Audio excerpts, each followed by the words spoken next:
É comum que a gente identifique 3 grandes parâmetros, né? O primeiro parâmetro é ter nascido num determinado período de tempo. Essas pessoas, por nascerem no mesmo período, elas frequentemente estão expostas ao mesmo contexto histórico.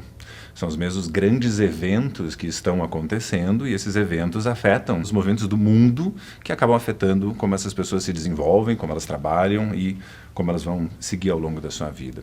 E o terceiro elemento é o compartilhamento de um contexto sociocultural. Costuma ser mais ou menos compartilhado, o que leva a experiências compartilhadas. A geração Y a gente costuma definir como o pessoal que nasceu entre 1980, né, o início da década de 1980, até meados da década de 1990, 95, 96. Enquanto que a geração Z nasceu entre meados da década de 1990 e até os anos 2010, o início dos anos 2010.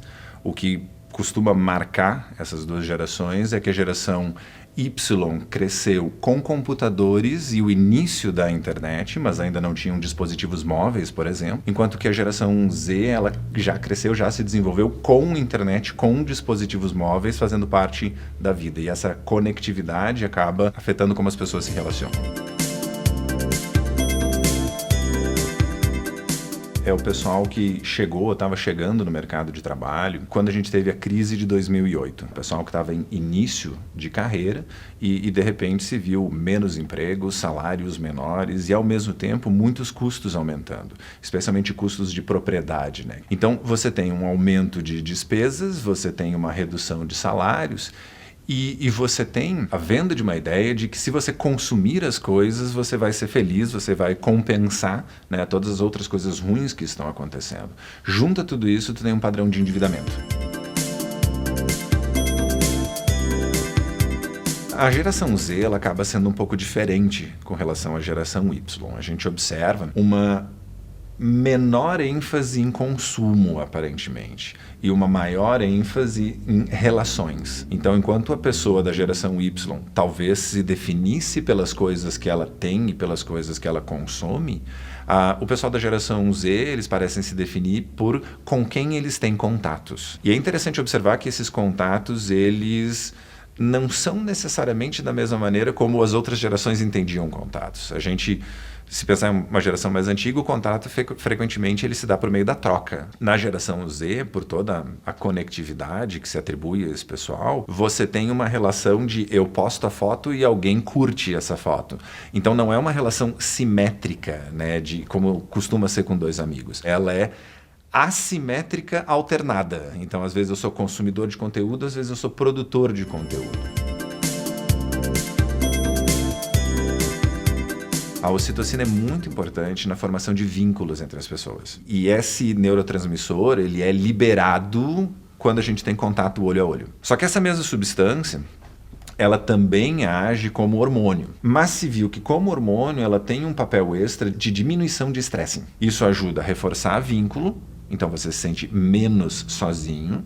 E isso ajuda a diminuir situações de estresse. Quando a gente começa a interagir com as pessoas muito pelo dispositivo, a gente perde um pouco dessa liberação desse hormônio / neurotransmissor. E mesmo as pessoas mantendo contato pelas ferramentas de videoconferência e encontrando colegas e amigos, não é a mesma relação, porque tu não tem os mesmos efeitos sobre o corpo.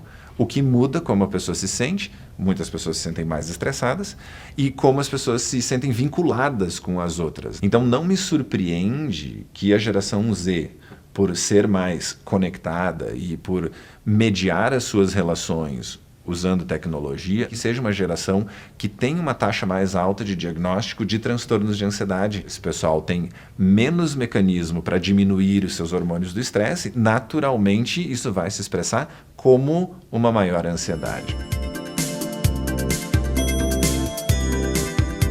Existe uma crença de que existiriam estilos de aprendizagem, né? De que as pessoas aprenderiam mais de um jeito ou de outro. Os mecanismos, eles são os mesmos. O que funciona e o que não funciona continua sendo o mesmo.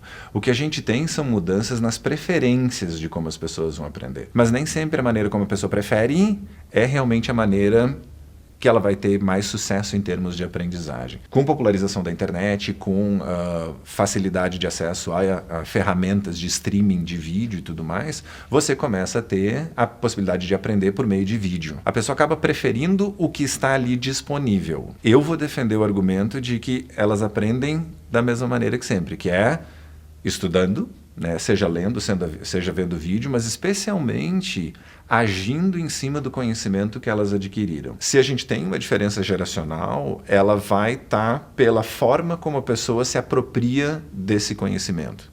Mas isso não é o essencial para aprender. O aprender de novo vai acontecer se a pessoa usar esse conhecimento. A gente tem os mesmos mecanismos de memória disponíveis.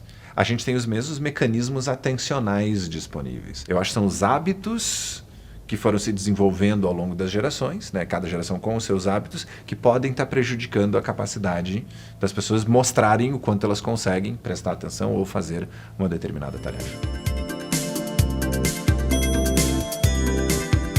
Com relação à educação, o que tem se encontrado é uma redução no nível de habilidade de leitura das pessoas. Tem a ver com habilidade de interpretação de texto, tem a ver com vocabulário, que não foi acompanhada por uma redução no nível de habilidade em matemática. Então, não é necessariamente que as escolas estão falhando de alguma maneira, certo? Porque tu tem lá algo importante que é a matemática, que continua todo mundo com um desempenho muito semelhante, mas tu parece ter um movimento global para uma menor habilidade de leitura. Quando a gente fala, é comum que a gente use um vocabulário, não vou dizer limitado, mas ele é um certo conjunto de palavras, porque são aquelas que habitualmente a gente acaba utilizando. Quando se escreve um texto e quando se lê um texto, é comum que a gente use um vocabulário um pouco mais amplo. A gente precisa da palavra exata para tentar comunicar a ideia. Quando a gente está conversando, a gente sinaliza com a face, a gente sinaliza com as mãos, com o corpo. No texto eu não tenho essas informações. O menor consumo de leitura talvez esteja associado a essa diminuição de vocabulário que está sendo encontrado.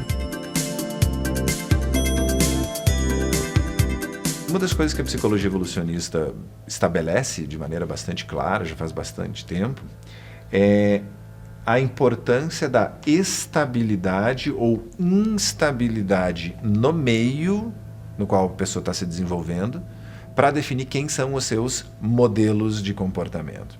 Quando o ambiente é estável, é muito comum que os filhotes, a gente está falando aqui seja em humanos ou filhotes de animais não humanos, usem os seus pais como modelo.